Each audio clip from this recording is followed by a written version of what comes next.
সুপ্রিয় শিক্ষার্থীরা সবাইকে আমার ঘরে আমার স্কুলের আজকের ক্লাসে স্বাগত জানাচ্ছি। আমি জিশান ইসলাম। আজকে আমরা পড়াশোনা করব নবম শ্রেণীর উচ্চতর গণিতের চতুর্থ অধ্যায় জ্যামিতিক অঙ্কন নিয়ে। তো এই অধ্যায়ের আগের ক্লাসগুলোতে আমরা ত্রিভুজ ও বৃত্ত সংক্রান্ত বেশ কিছু সম্পাদ্য শিখেছি, আর আজকে আমরা চলে যাচ্ছি সরাসরি অধ্যায় 4-এর অনুশীলনীর সমস্যাগুলিতে। তো আজকের ক্লাসে আমরা শিখব অনুশীলনী 4-এর সমস্যা 8। অনুশীলনী 4-এর সমস্যা 8 আমাদেরকে বলছে যে ত্রিভুজের ভূমি এবং শিরোকোণ। শিরোকোণ তো আমরা নিশ্চয়ই সবাই জানি যে শিরোকোণ কি। শিরোকোণ হচ্ছে ভূমির বিপরীতের কোণটা।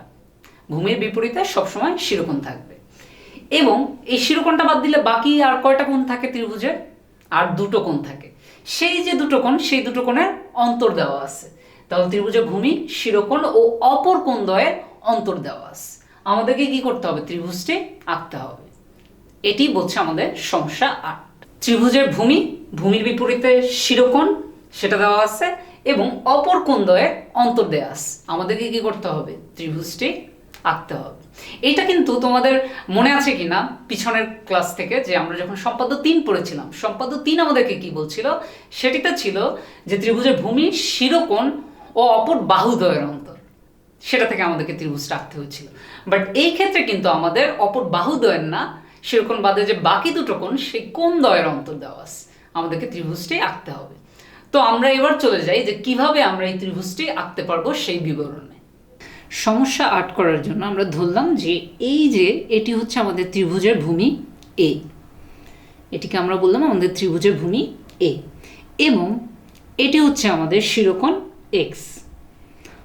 আর সাথে যে আরেকটা ইনফরমেশন দেওয়া ছিল যে অপর কোণ দ্বয়ের অন্তর।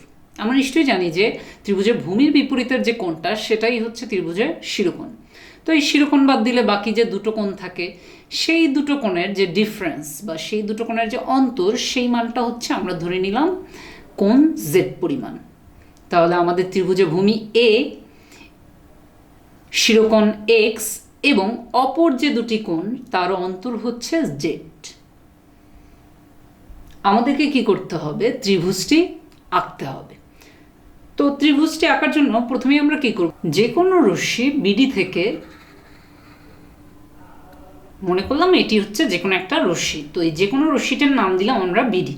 তো এই যে কোনো রশ্মি বিডি থেকে আমাদের যে ভূমি দেওয়া আছে, ভূমি এ, সেই ভূমি এ এর সমান করে আমরা একটা অংশ কেটে নিব।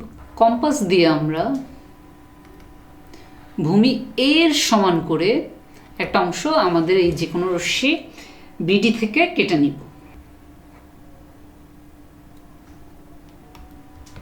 তো ভূমি এ এর সমান করে এই যে অংশটা কেটে নিলাম, এই বিন্দুটিকে আমরা নাম দিই সি। তাহলে আমরা কি করলাম? যে কোনো রশ্মি বিডি থেকে ভূমি এ এর সমান করে এই বিসি অংশটি কেটে নিলাম।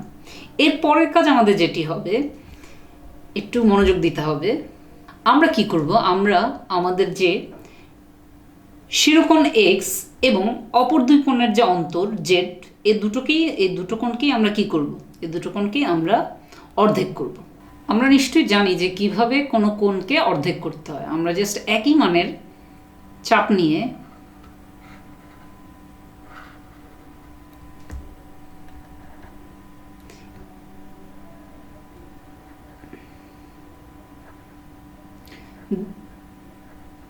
দুপাশ থেকে বৃত্তচাপ আঁকব। এরপর আমরা যদি এই বিন্দু এবং এই বৃত্তচাপ দুটি যে বিন্দুতে যে স্থানে ছেদ করেছে, এ দুটোকে যোগ করে দিই, তাহলে কিন্তু আমরা শিরোকোণের অর্ধেকটা পেয়ে যাচ্ছি। একইভাবে আমরা কি করব? আমাদের যে অন্তর দেওয়া আছে, অপর যে দুটি কোণের অন্তর দেওয়া আছে জেড, এটাকেও আমরা অর্ধেক করব। তো এটাকে অর্ধেক করার জন্য একইভাবে কি করব? আমরা কম্পাস ব্যবহার করে একই মানের দুটি বৃত্তচাপ আঁকব।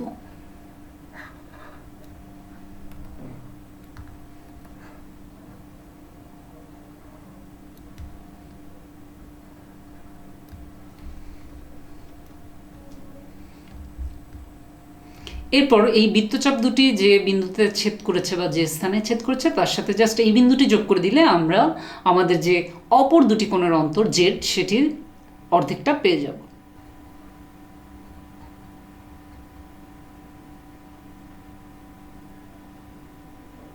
তোমরা স্কেল ব্যবহার করে জাস্ট এই বিন্দুর সাথে এই যে বৃত্তচাপ দ্বয় যেখানে মিলিত হয়েছে সেটা যোগ করে দিলেই তোমরা যে কোনো কোণকে, এটি হচ্ছে মানে যে কোনো কোণকেই যদি তোমরা অর্ধেক করতে চাও সেক্ষেত্রে কী করবো, তোমরা জাস্ট দুটো এই দুই বিন্দু থেকে একই মানের বৃত্তচাপ নিয়ে তারপর বৃত্তচাপ দুটি যেখানে ছেদ করবে তার সাথে এই বিন্দু যোগ করে দিলেই হয়ে যাবে। এটা যে কোনো কোণকেই অর্ধেক করার ক্ষেত্রে এই মেথডটি প্রযোজ্য।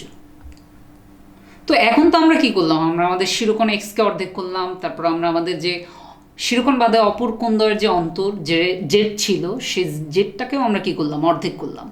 মানে অর্ধেক করার পর আমাদের আরও একটু কাজ আছে, আমরা একটা রেখা আঁকি, যে কোনো একটা রেখা আঁকি,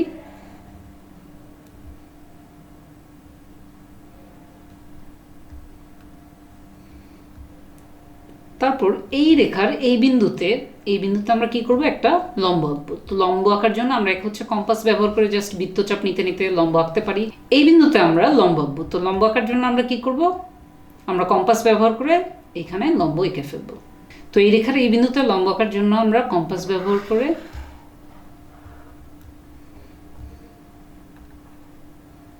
তারপর এই একই মানের চাপ, আমি কিন্তু চাপের মানটা কিন্তু সেম থাকবে, একই মানের চাপে আমার আরও কয়েকবার বৃত্তচাপ আঁকতে হবে। তো এখানে বৃত্তচাপ আঁকলাম, একইভাবে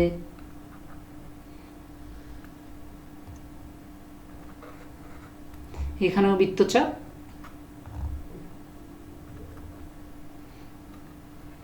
সমান মানের বৃত্তচাপ জাস্ট আমার হয়ে গেছে। এইখান থেকে এই বিন্দুতে আরেকবার আঁকলে হয়ে গেল, তাহলে আমাদের হয়ে গেল। এরপর আমাদের কাজ হচ্ছে এই বিন্দুর সাথে এই যে বৃত্তচাপ দুটি যেখানে মিলিত হলো এটা যদি যোগ করে দেই তাহলেই আমরা লম্ব পেয়ে যাচ্ছি, এই রেখার এই বিন্দুতে লম্ব পেয়ে যাচ্ছি। তারপর আমরা স্কেল ব্যবহার করে এই ছেদবিন্দুর সাথে এই পয়েন্টটা যোগ করে দিলেই আমরা কি পেয়ে যাচ্ছি, আমরা এই বিন্দুতে লম্ব পেয়ে যাচ্ছি। তো আমরা আমাদের লম্ব এঁকে ফেললাম। এরপরের যে কাজটি আমাদের হবে সেটি হচ্ছে আমরা এই লম্বটি থেকে যদি আমরা এই যে আমাদের শিরোকোণ এক্স এর অর্ধেক এবং অপর কোণদ্বয়ের অন্তর জেড এর অর্ধেক এই দুটো বাদ দিই তাহলে আমরা একটা কোণ পাবো। তো সেটা করা যাক। তো আমরা কি করব, এই যে লম্বটা থেকে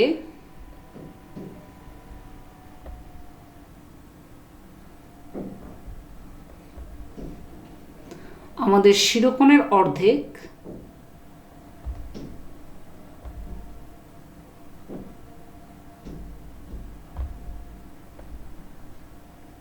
শিরোকোণ এক্স এর অর্ধেক পরিমাণ বাদ দিব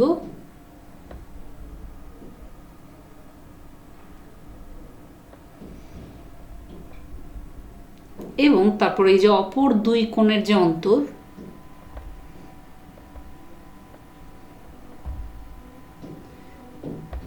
সেটির সমপরিমাণ অংশ, মানে অপর দুটি কোণের যে অন্তর তার অর্ধেকের সমপরিমাণ অংশ, সেটিকেও আমরা এখান থেকে বাদ দেব।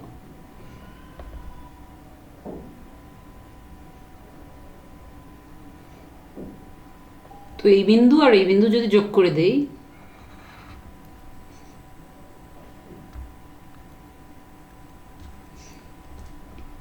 এরপর এই পাশের যে অংশটা এটা কিন্তু ছিল আমাদের শিরোকোণ এক্স এর অর্ধেক এবং অপর কোণদ্বয়ের অন্তর জেড এর অর্ধেক পরিমাণ এই পাশ থেকে। তাহলে এই পাশের যে কোণটা, এই পাশের যে কোণটা, এই যে আমাদের টোটালটা তো 90 ডিগ্রি তাই না, তো এটা থেকে যদি এই দুটো কোণের অর্ধেক পরিমাণ বাদ দেওয়া হয় তাহলে এই পাশের কোণটাকে আমরা কি বলতে পারি, এই পাশের যে কোণটি এটাকে আমরা বলতে পারি 90 ডিগ্রি মাইনাস, কারণ যেহেতু টোটাল কোণটা হচ্ছে 90 ডিগ্রি। তাহলে 90 ডিগ্রি থেকে যেহেতু এই পাশে আমরা কি কি বাদ দিয়েছিলাম, আমরা হাফ কোণ এক্স আর হাফ কোণ জেড বাদ দিয়েছিলাম, তাহলে এই পাশের এই কোণটাকে, এই পাশের যে এই কোণটাকে আমরা বলতে পারি 90 ডিগ্রি মাইনাস হাফ কোণ এক্স মাইনাস হাফ কোণ জেড। তাহলে এবার আমরা কি করব, এবার এই 90 ডিগ্রি মাইনাস হাফ কোণ এক্স মাইনাস হাফ কোণ জেড এই কোণের সমান করে কোণটা আমরা আমাদের এই যে বি বিন্দুতে, আমাদের যে বিডি রেখার যে বি বিন্দুতে, সেই বি বিন্দুতে এই কোণটির সমান করে কোণটি বসাবো। তাহলে এই কোণটি আমরা যদি বসাই এখানে তাহলে সেই কোণটি মান কত হচ্ছে, এটি হচ্ছে 90 ডিগ্রি মাইনাস হাফ কোণ এক্স মাইনাস হাফ কোণ জেড। তাহলে এই কোণটিকে আমরা কি করব, আমাদের বি বিন্দুতে স্কেল ব্যবহার করে আমরা যদি এই বিন্দুর সাথে এই যে কোণের সমান করে আমরা এখানে বসাচ্ছিলাম, যেটি হচ্ছে 90 ডিগ্রি মাইনাস হাফ কোণ এক্স মাইনাস হাফ কোণ জেড, তাহলে এটি বসিয়ে ফেললাম। তো এই কোণটির আমরা এই পাশের বিন্দুটি তো বি, আর এই পাশের বিন্দুটির নাম দিলাম আমরা, মনে করলাম ই। তাহলে এখানে আমরা যে কোণটি আঁকলাম সিবিই, এটা কিন্তু 90 ডিগ্রি মাইনাস হাফ কোণ এক্স মাইনাস হাফ কোণ জেডের সমান। এরপরের কাজ কি? এরপরের কাজ হচ্ছে আমাদের এই বিসি রেখার সি বিন্দুতে আমাদের যে জেড ছিল অপর কোণ দ্বয়ের অন্তর, সেই জেডের অর্ধেক পরিমাণ হাফ কোণ জেড, এটা আমরা এখানে বসাবো। তো সেটা বসানোর জন্য তাহলে আমাদের কি করতে হবে? কম্পাস ব্যবহার করে সমান মানের কোণ হাফ কোণ জেড এর সমান কোণ আমরা কি করব? বিসি এর সি বিন্দুতে বসাবো। কোণটা হচ্ছে জেড এর অর্ধেক পরিমাণ। তাহলে জেড এর অর্ধেক পরিমাণ কোণটা যদি এখানে বসাই,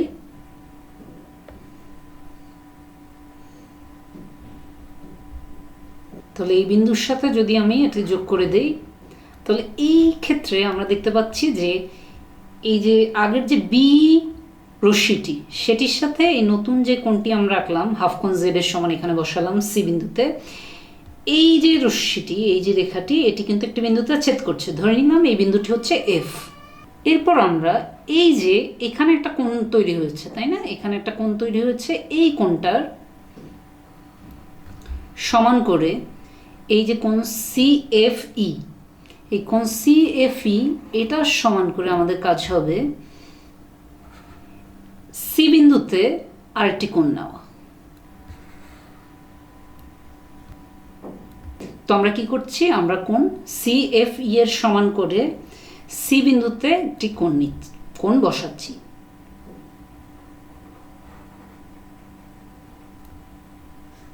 এরপর আমরা স্কেল ব্যবহার করে এই ছেদবিন্দুর সাথে আমি জাস্ট আমাদের যে সি বিন্দুটি যোগ করে দিব।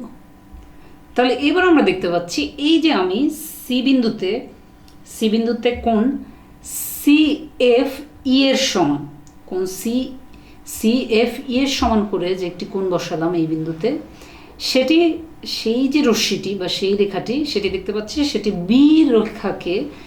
বি রেখাকে বা বি রশ্মিকে সেটি একটি বিন্দুতে ছেদ করছে। ধরে নিলাম এই বিন্দুটি হচ্ছে এ। তাহলে আমাদের কিন্তু কাজ শেষ। এই এবিসি এটি যে আমাদের উদ্দিষ্ট ত্রিভুজ, সেটি অবশ্যই আমাদের কি করতে হবে? প্রমাণ করতে হবে। তাহলে আমরা তো ভূমি যে বিসি যেটা হচ্ছে এর সমান করেই কেটেছিলাম, তো ভূমি বিসি পেলাম। কিন্তু এই ভূমির বিপরীতে যে শিরোকোণটি, এটা যে আমাদের শিরোকোণ এক্স এর সমান, এটা আমাদের প্রমাণ করতে হবে। এবং অপর যে দুটি কোণ, শিরোকোণ বাদ দিয়ে, এই যে শিরোকোণ বাদ দিয়ে অপর যে দুটি কোণ, এই দুটি কোণের অন্তর যে আমাদের জেড এর সমান, এটাও আমাদের প্রমাণ করতে হবে। তো প্রথমতই এই যে এবিসি ত্রিভুজে আমরা কি বলতে পারি? আমরা বলতে পারি এবিসি ত্রিভুজে আমাদের যে কোণ বি, এই যে এই কোণটা কিন্তু আমাদের কত? 90 ডিগ্রি মাইনাস হাফ কোণ এক্স মাইনাস হাফ কোণ জেড। কারণ কি? এটাকে আমরা 90 ডিগ্রি মাইনাস হাফ কোণ এক্স মাইনাস হাফ কোণ জেড এর সমান করি এখানে এই কোণটা এঁকেছিলাম। তাহলে এটা তো গেল কোণ বি। এবার তোমরা একটু চিন্তা করে দেখো, আমাদের জানা দরকার কি? আমাদের এই কোণ সিটা কত সেটা জানা দরকার। এখন কোণ সি মানে কিন্তু এই টোটাল কোণটা, ঠিক আছে? কোণ সি মানে কিন্তু এই টোটাল কোণটা। তার মানে কি? এখানের এই অংশটা, এই কোণটা প্লাস এই যে এই কোণটা। তাহলে আমরা কি বলতে পারি? যে আমাদের কোণ সি মানে কিন্তু এই টোটাল কোণটা, তাই না? তার মানে এখানের এই ছোট কোণটা এবং এই পাশের এই কোণটা। আমরা বলতে পারি কোণ C equals to ACF plus F C B. তাহলে আমরা বলতে পারি আমাদের কোণ সি টোটাল এই কোণটা হচ্ছে এটা ACF plus F C B এর সমান। তো এই দুটোর যোগফলই হচ্ছে আমার টোটাল কোণ সি। তাহলে এবার এই এসিএফ যে কোণটা, এটা কিন্তু এএফসি কোণের সমান। কেন? কারণ এই কোণটার সমান করেই তো আমরা এই পাশে এই কোণটা এঁকেছিলাম। তাহলে আমরা বলতে পারি যে এসিএফ এই যে কোণটা, এসিএফ এই কোণটা এএফসি কোণের সমান। তাহলে আমি এসিএফ এর জায়গায় লিখতে পারি এএফসি। তাহলে আমাদের কোণ সি দাঁড়ালো এএফসি প্লাস কোণ এফসি বি। তাহলে এটা যদি হয় তাহলে এএফসি মানে কি? এএফসি মানে হচ্ছে এই কোণটা। এখন এই কোণটা কত? এটা তাহলে আমাদেরকে বের করতে হবে যে আসলে এই কোণটা কত। যে কোণ এএফসি এই কোণটা কত, এটা আমাদেরকে বের করতে হবে। তো কোণ এএফসি বের করার জন্য আমরা কি করব, এই কোণটা বের করার জন্য আমরা একটু চিন্তা করলাম। আমরা এই যে এখানে একটা ত্রিভুজ দেখতে পাচ্ছি, তাই না, এই যে এফসি বি ত্রিভুজ, এই ত্রিভুজটার দিকে একটু তাকানো যাক। আমরা যেহেতু জানি যে যে কোনো ত্রিভুজের কোনো বিন্দুতে বহিস্থ কোণ ত্রিভুজের অপর দুই বিন্দুতে অন্তঃস্থ কোণের সমান, তাহলে আমি বলতে পারি যে এই যে এফসিবি ত্রিভুজে আমাদের যে এফসি বি ত্রিভুজে, এই ত্রিভুজে এফ বিন্দুতে এটা কিন্তু বহিস্থ কোণ, তাই না। তাহলে এই বহিস্থ কোণটা কী হবে, এই যে অপর দুই বিন্দুতে অন্তঃস্থ কোণের সমান। তাহলে আমরা বলতে পারি যে এএফসি এই কোণটা ইকুয়ালস টু কী হবে, এফসি এই কোণটা ইকুয়ালস টু হবে, এএফসি এই কোণটা ইকুয়ালস টু হবে কোণ সিবিএফ প্লাস কোণ এফসি বি এর সমান। তাহলে আমরা বলতে পারি যে আমাদের এএফসি এই কোণটা হবে কোণ সিবিএফ প্লাস কোণ এফসি বি এর সমান। এবার এই যে কোণ সিবিএফ, আমাদের যে কোণ সিবিএফ, এটাকে কিন্তু আমি বলতে পারি আমাদের কোণ বি, তাই না, এটাই কিন্তু আমাদের কোণ বি, কারণ আমাদের এবিসি ত্রিভুজেরও বি কোণটা কিন্তু এটাই। তাহলে বি কোণটার মান তো আমরা জানি, কারণ বি কোণটা আমরা হচ্ছে কি ওই যে 90 ডিগ্রি মাইনাস হাফ কোণ এক্স মাইনাস হাফ কোণ জেড সেটার সমান করে বসিয়েছিলাম। তাহলে এই যে কোণটা, এটার মান কিন্তু আমরা জানি, এটার মানটা কত, এটা হচ্ছে 90 ডিগ্রি মাইনাস হাফ কোণ এক্স মাইনাস হাফ কোণ জেড। তাহলে বি কোণের মানটা যদি আমরা বসিয়ে দিই, এবার এফসিবি, এফসিবি মানে কোন কোণ, এফসিবি মানে হচ্ছে এই কোণটা, এই কোণটা কিন্তু ছিল আমাদের ওই যে শিরোকোণ বাদে অপর কোণদ্বয়ের যে অন্তর সেটার আর অর্ধেক, কারণ এটা ছিল আমাদের হাফ কোণ জেডের সমান। এখানের যে আমার যে এফসিবি যে কোণটা, আমার যে এফসিবি এই কোণটা কিন্তু হচ্ছে হাফ কোণ জেডের সমান, তাই না, কারণ হাফ কোণ জেডের সমান করেই আমরা এঁকেছিলাম। আর হাফ কোণ জেড মানে কি, কোণ জেড ছিল কি আমাদের শিরোকোণ বাদে অপর যে কোণদ্বয়ের অন্তর, সে অন্তরটা ছিল জেড, আর তার যে অর্ধেকটা সেটা হচ্ছে হাফ কোণ জেড। তাহলে আমরা এফসিবির জায়গায়, আমরা এফসি বি এর জায়গায় আমরা কি বসাতে পারি, এফসি বি এর জায়গায় আমরা বসাতে পারি হাফ কোণ জেড। তাহলে কোণ এফসি, তাহলে আমরা ফাইনালি কি পাচ্ছি, কোণ এফসি আমরা পাচ্ছি এটা হচ্ছে 90 ডিগ্রি মাইনাস হাফ কোণ এক্স মাইনাস হাফ কোণ জেড প্লাস হাফ কোণ জেড। তাহলে হাফ কোণ জেড কী হয়ে যাচ্ছে, কাটাকাটি হয়ে যাচ্ছে, হাফ কোণ জেড থেকে হাফ কোণ জেড বিয়োগ হয়ে যাচ্ছে। তাহলে আমরা কিন্তু ফাইনালি কোণ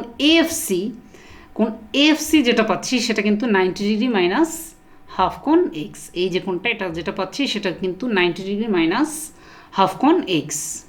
এবার আমরা যেখানে ছিলাম, আমরা কিন্তু কোণ সি এর মানটা বের করাটা আমাদের উদ্দেশ্য ছিল। তো কোণ সি এর মান বের করতে গিয়ে আমরা যতদূর এগিয়েছিলাম সেটা হচ্ছে কোণ এএফসি প্লাস এফসিবি। এবার এএফসির জায়গায় যেহেতু আমি এএফসি মানটা বের করে ফেলছি, এএফসি মানটা হচ্ছে কত, এএফসি মানটা হচ্ছে 90 ডিগ্রি মাইনাস হাফ কোণ এক্স প্লাস আমরা কি করব, এফসিবি এর জায়গায় আমরা কি বসাবো, এফসিবি এর জায়গায় আমরা বসাবো এই যে মানটা, এটা কি ছিল, এটা ছিল জেড কোণের অর্ধেক মানে হাফ কোণ জেড। তাহলে আমরা কোণ সি কী পাচ্ছি, আমরা কোণ সিটা পাচ্ছি এটা হচ্ছে 90 ডিগ্রি মাইনাস হাফ কোণ এক্স প্লাস হাফ কোণ জেড। তাহলে এবার আমরা কোণ বি এর মান তো আমরা আগে থেকেই জানি, এবং আমরা কোণ সি এর মানও পেয়ে গেলাম। কোণ সি এর মান আমরা কত পেলাম, এটা পেলাম আমরা 90 ডিগ্রি মাইনাস হাফ কোণ এক্স প্লাস হাফ কোণ জেড। তাহলে এবার কিন্তু আমরা ত্রিভুজ এবিসি এর কোণ বি এর ব্যাপারেও আমাদের ধারণা হয়ে গেল এবং কোণ সি এর ব্যাপারেও আমাদের ধারণা হয়ে গেল। এবার তাহলে কিন্তু আমাদের যে অপর কোণদ্বয়, যেহেতু শিরোকোণ হচ্ছে এ ভূমির বিপরীতে আছে, তাহলে শিরোকোণ বাদে যে বাকি দুটো কোণ, তার মানে বি কোণ আর সি কোণ, এই দুটোর যে ডিফারেন্স আমরা দেখতেই পাচ্ছি, সি কোণটা বড় বি কোণের চেয়ে। তাহলে এই সি কোণ থেকে বি কোণ বিয়োগ করে দেখা যাক যে আসলে এটা কোণ জেড এর সমান হয় কিনা, কারণ অপর কোণদ্বয়ের অন্তর কিন্তু আমরা কি ধরে নিয়েছিলাম, কোণ জেড। তাহলে আমাদের দেখাতে হবে কোণ সি থেকে যদি আমরা কোণ বি বাদ দিই তাহলে এটা কোণ জেড এর সমান পরিমাণ আসে কিনা। তাহলে আমাদের অপর কোণদ্বয়ের অন্তর মানে হচ্ছে কোণ সি মাইনাস কোণ বি। এবার কোণ সি এর জায়গায় আমি কোণ সি এর মান যেটা বের করেছি আমরা 90 ডিগ্রি মাইনাস হাফ কোণ এক্স প্লাস হাফ কোণ জেড, এটা বসাবো মাইনাস কোণ বি এর যে ভ্যালু সেটা হচ্ছে 90 ডিগ্রি, কোণ বি এর যে ভ্যালু সেটা হচ্ছে 90 ডিগ্রি মাইনাস হাফ কোণ এক্স মাইনাস হাফ কোণ জেড। তাহলে আমরা যদি কোণ সি থেকে কোণ বি বিয়োগ করি, তাহলে আমরা এই যে আমাদের দুটো কোণ বিয়োগ করার পর আমরা ফাইনাল যে রেজাল্টটা পাবো, একটু হিসাবের দিকে মনোযোগ দাও, যেহেতু 90 থেকে 90 বিয়োগ হয়ে যাবে এবং হাফ কোণ এক্স মাইনাস তো ফার্স্টে আছে এবং পরের মাইনাস প্লাস হয়ে যাবে, তাহলে হাফ কোণ এক্স আর এই হাফ কোণ এক্স কী হয়ে যাবে, একটা থেকে আর একটা বিয়োগ হয়ে যাবে। আর এই যে পরের যে কোন বি এর টার্মের যে মাইনাস হাফ কোণ জেড আছে, তার আগে যেহেতু আবার মাইনাস আছে, মাইনাস আছে প্লাস হয়ে যাবে। আগের প্লাস হাফ কোণ জেডের সাথে পরের প্লাস হাফ কোণ জেড যুক্ত হয়ে আমরা যে মানটা পাচ্ছি হাফ কোণ জেড যোগ হাফ কোণ জেড, এটা কত পাচ্ছি? এটা হচ্ছে কোণ জেড। তাহলে আমরা দেখতে পাচ্ছি অপর কোণদ্বয়ের অন্তর আমরা কত পাচ্ছি? আমরা অপর কোণদ্বয়ের অন্তর বা আমাদের কোণ সি থেকে কোণ বি বিয়োগ করার পর আমরা যে মানটা পাচ্ছি সেটা হচ্ছে কোণ জেড, যেটা কিনা আমরা আগে থেকেই ধরে নিয়েছিলাম কি আমাদের শিরোকোণ বাদে অপর কোণদ্বয়ের যে অন্তর। তাহলে আমাদের কিন্তু একটা টার্ম আমরা ফুলফিল করলাম, একটা না দুটো টার্ম। একটা হচ্ছে ত্রিভুজের ভূমি আমরা দেখালাম যে সেটি হচ্ছে এ, আমরা ত্রিভুজের ভূমি দেখালাম যে ভূমিটা হচ্ছে এ, এবং সাথে সাথে এটা দেখালাম যে অপর কোণদ্বয়ের মানে শিরোকোণ বাদে অপর যে কোণদ্বয়ের অন্তর সেটা হচ্ছে কি কোণ জেডের সমান। এবার আমাদের জাস্ট একটা কাজ বাকি, সেটা হচ্ছে আমাদের ভূমির বিপরীতে যে শিরোকোণ যেটা হচ্ছে এ কোণ, এই শিরোকোণ এর মানটাকে আমার কত দেখাতে হবে? এই যে আমাদের কোণ এক্সের সমান, যেটা কিনা আমরা শিরোকোণ ধরে নিয়েছিলাম। তাহলে এটা যদি আমরা দেখাতে চাই যে আসলে শিরোকোণ এর মানটা কোণ এক্সের সমান হয় কি না, তো শিরোকোণ এর মান বের করার জন্য আমরা কি করব? আমরা এই এবিসি ত্রিভুজে আমরা এটা বলতে পারি কিনা যে এবিসি ত্রিভুজের এ কোণ যোগ বি কোণ যোগ সি কোণ, এই তিনটা কোণের সমষ্টি কত হতে বাধ্য? 180 ডিগ্রি। যেহেতু আমরা বি কোণ আর সি কোণের মান বি কোণ আর সি কোণের মান অলরেডি আমরা বের করে ফেলেছি, তো আমরা নিশ্চয়ই তাহলে খুব ইজিলি এ কোণের মানটাও বের করে ফেলতে পারবো। তো দেখা যাক যে সেটা আসলে কোণ এক্সের সমান হয় কিনা। তাহলে আমরা ত্রিভুজ এবিসি থেকে বলতে পারি যে কোণ এ প্লাস কোণ বি প্লাস কোণ সি হচ্ছে 180 ডিগ্রি। তাহলে আমরা বলতে পারি কোণ এ ইকুয়ালস টু হবে আমাদের যে কোণ এ, সেই কোণ এটা ইকুয়ালস টু হবে 180 ডিগ্রি থেকে বি কোণ এবং সি কোণ বিয়োগ যাবে। তার মানে কোণ এ ইকুয়ালস টু 180 ডিগ্রি মাইনাস কোণ বি মাইনাস কোণ সি। তাহলে 180 ডিগ্রি থেকে মাইনাস কোণ বি, বি এর যে মানটা মাইনাস, তাহলে ব্র্যাকেটের ভিতরে আমরা কি রাখবো? আমাদের কোণ বি এর যে মানটা, কোণ বি এর মানটা কি? সেটা ছিল কি 90 ডিগ্রি মাইনাস হাফ কোণ এক্স মাইনাস হাফ কোণ জেড। তাহলে এটা মাইনাস আবার কোণ সি এর মান, তাহলে মাইনাস আবার ব্র্যাকেটের ভিতর কোণ সি এর মানটা যদি আমরা বসাই সেটা হচ্ছে কত? কোণ সি এর মানটা হচ্ছে 90 ডিগ্রি মাইনাস হাফ কোণ এক্স প্লাস হাফ কোণ জেড। এবার আমরা দেখতে পাচ্ছি যে 180 ডিগ্রি থেকে আমরা একটু হিসাবের দিকে মনোযোগ দিই, 180 থেকে এই যে দুটো 90 বিয়োগ হয়ে যাচ্ছে, তার মানে কি 180 ডিগ্রি থেকে 180 ডিগ্রি বিয়োগ হয়ে যাচ্ছে। এবং যেহেতু ব্র্যাকেটের আগে প্রথম যে কোণ বি সেটার ব্র্যাকেটের আগে মাইনাস আছে, তাহলে আমরা বলতে পারি যে এখানে হাফ কোণ এক্স ভিতরে যে নেগেটিভ টার্মটা এটা পজিটিভ হয়ে যাবে, এবং পরের যে নেগেটিভ হাফ কোণ জেড নেগেটিভ হাফ কোণ জেড এটাও পজিটিভ হয়ে যাবে, যেহেতু আগে মাইনাস আছে ব্র্যাকেটের। তারপর পরের ক্ষেত্রে আমাদের কোণ সি এর বেলা দেখো যে এটার আগেও যেহেতু মাইনাস আছে, তাহলে আমাদের কী হবে? মাইনাস হাফ কোণ এক্স এটা কী হয়ে যাবে? মাইনাস মাইনাসে প্লাস হয়ে যাবে। আর লাস্টের যে প্লাস হাফ কোণ জেড এটা কী হয়ে যাবে? মাইনাস হাফ কোণ জেড। তাহলে এবার আমরা দেখতে পাচ্ছি হাফ কোণ জেড থেকে হাফ কোণ জেড কী হয়ে যাচ্ছে? বিয়োগ হয়ে যাচ্ছে। তো এটা থেকে যদি এটা বাদ পড়ে যায়, তাহলে হাফ কোণ জেড থেকে হাফ কোণ জেড বিয়োগ হয়ে নাই হয়ে গেল, তাহলে আমাদের থাকলো হাফ কোণ এক্স প্লাস হাফ কোণ এক্স। তাহলে দুটো হাফ কোণ এক্সের সমষ্টি কী হচ্ছে? কোণ এক্স। তাহলে আমরা দেখতে পাচ্ছি আমাদের শিরোকোণ এর মানটাও আমরা যে শিরোকোণের মান ধরে নিয়েছিলাম এক্স তার সমান। তাহলে আমরা বলতে পারি কি যে এবিসি আসলে আমাদের যে এবিসি হচ্ছে উদ্দিষ্ট ত্রিভুজ, কারণ এই ক্ষেত্রে বিসি ভূমি যেটা হচ্ছে এ এর সমান, এবং ভূমির বিপরীতে যে শিরোকোণ এ সেটা হচ্ছে কোণ এক্সের সমান, এবং শিরোকোণ বাদে বাকি যে দুটো কোণ সি আর কোণ বি তার অন্তরটাও আমরা দেখতে পাচ্ছি কোণ জেডের সমান। তাহলে এটা নিয়ে কোনোই সন্দেহের অবকাশ নেই যে এবিসি হচ্ছে আমাদের উদ্দিষ্ট ত্রিভুজ। তাহলে আজকের ক্লাসে আমরা কি কি শিখলাম? আজকের ক্লাসে আমরা অনুশীলনী 4-এর ত্রিভুজ সংক্রান্ত অনুশীলনীর সমস্যা করলাম। সমস্যা 8-এ আমরা দেখলাম যে কোনো ত্রিভুজের ভূমির বিপরীতে শিরোকোণ এবং অপর কোণদ্বয়ের যদি অন্তর দেওয়া থাকে সেটা থেকে কিভাবে ত্রিভুজ আঁকতে হয় সেটা আমরা শিখলাম। আশা করি তোমরা সবাই বুঝতে পেরেছো। আর এই মুহূর্তে তোমাদের জন্য থাকছে একটি বাড়ির কাজ হিসেবে থাকছে একটি সৃজনশীল প্রশ্ন। যেহেতু আমরা অনুশীলনী থেকে যে সমস্যা দেখেছিলাম ছিল ত্রিভুজ সংক্রান্ত, তো আজকের যে বাড়ির কাজটি হবে সেটিও ত্রিভুজ সংক্রান্তই হবে। তো বাড়ির কাজের সৃজনশীল প্রশ্নটিতে প্রথমেই আমরা উদ্দীপকে দেখতে পাচ্ছি একটি ত্রিভুজ দেখতে পাচ্ছি, তাই না? এবিসি একটি ত্রিভুজ দেখতে পাচ্ছি, এবং এই ছবিটির দিকে তাকালে তোমরা কিছু ইনফরমেশন দেখতে পাবে। এবং ত্রিভুজ এবিসি এর যে এই বিসি যে বাহুটি সেটাই মধ্যবিন্দু হচ্ছে ই, এবং এটির ক্ষেত্রে যে এডি, এই যে একটি লম্ব মানে শীর্ষবিন্দু এ থেকে এই বিসির উপর যে লম্ব এডি সেটির দৈর্ঘ্য হচ্ছে 4 সেন্টিমিটার, এবং ভূমি বিসি, যদি এটাকে ভূমি বলি তাহলে সেক্ষেত্রে বিসিটা হচ্ছে আমরা বলতেছি 6 সেন্টিমিটার। তো এইটা হচ্ছে আমার সৃজনশীল প্রশ্নটির উদ্দীপক। আমার প্রথম যে প্রশ্নটি কতে তোমাদের যেটি করতে হবে সেটি হচ্ছে এই যে এসি বাহু, এই এসি বাহুটির দৈর্ঘ্য বের করতে হবে। খতে কি করবা? খতে তোমরা প্রমাণ করবে AC squared plus AB squared equals to 2 into AE squared plus C squared। তাহলে এটা প্রমাণ করতে হবে খতে। আর গতে ফাইনালি তোমরা যেটা করবা সেটা হচ্ছে এমন একটা ত্রিভুজ অঙ্কন করবে যার ভূমি হচ্ছে আমাদের বিসি, এই যে উদ্দীপকে যে ত্রিভুজটি দেখতে পাচ্ছি তার ভূমি বিসি এর সমান। তাহলে এমন একটি ত্রিভুজ অঙ্কন করতে হবে যার ভূমিটা হচ্ছে বিসি এর সমান, এবং শিরোকোণ মানে ভূমির বিপরীতে যে কোণটা সেই শিরোকোণটা হতে হবে কোণ সি এর সমান, এবং অপর দুই বাহুর অন্তর হচ্ছে 2 সেন্টিমিটার। অবশ্যই ত্রিভুজটি তো আঁকবা, কিন্তু অবশ্যই অঙ্কনের চিহ্ন ও বিবরণ সহ আঁকতে হবে। আশা করি পর্যাপ্ত অনুশীলনের মাধ্যমে তোমরা বাড়ির কাজটি যথাযথভাবে করতে পারবে।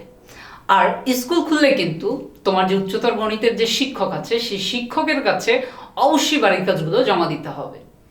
মনোযোগ দিয়ে ক্লাসটি দেখার জন্য সবাইকে অসংখ্য ধন্যবাদ। ক্লাসটি পুনরায় করতে চাইলে চোখ রাখো আমার ঘরে আমার স্কুলের ফেসবুক পেজ ও ইউটিউব চ্যানেলে।